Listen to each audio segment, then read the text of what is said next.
Greetings, citizens of the world. Elitist liberals believe that Barack Obama was a superior president simply because he came from academia and had degrees from some of America's top universities. The truth about Obama is that his academic pedigree has long been exaggerated. Rather than a Chicago law professor, Obama was in actuality just a guest lecturer. Put simply, Obama was not qualified to be a full professor. Obama never wrote any legal papers, and in fact, he actually reneged on a contract that would have seen him write a book on race and American law.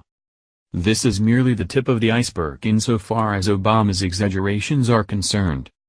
The Race and Law book became Obama's memoir, a decidedly non-academic piece of writing.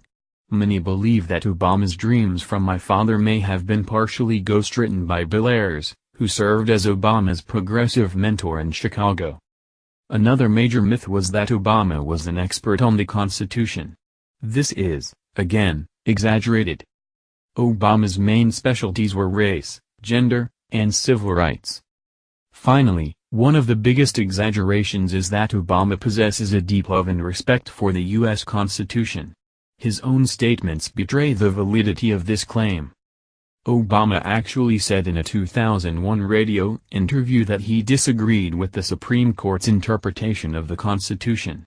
Furthermore, Obama said that he thought a new amendment should be added to the Constitution in order to legalize the redistribution of wealth.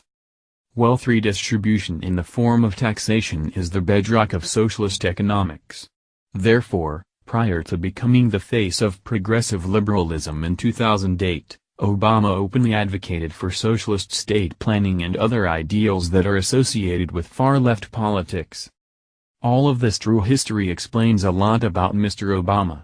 Namely, it seems he never had much of a grasp on the nuances of the U.S. Constitution, nor, apparently, does he even recognize the document as important. Take for instance Obama's executive order regarding Dreamers. The former president passed this unlegislated move and still supports it, despite knowing that it is unconstitutional. Obama is in many ways part of a much older liberal assault on the Constitution.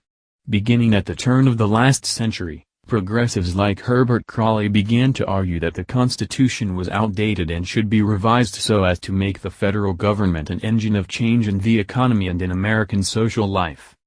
Croly would go on to found the New Republic, a progressive magazine that supported Obama and Hillary Clinton. Lied to again. Obama was never a law professor. Does it make sense now why we never saw his academic credentials? Do we now understand why Obama's academic records were never revealed? Obama is also something of a disciple of former President Woodrow Wilson. Wilson is currently shunned by modern Democrats because he was an avowed white supremacist who segregated America's civil service. Wilson was also an early globalist who supported organizations like the League of Nations, the precursor to today's United Nations.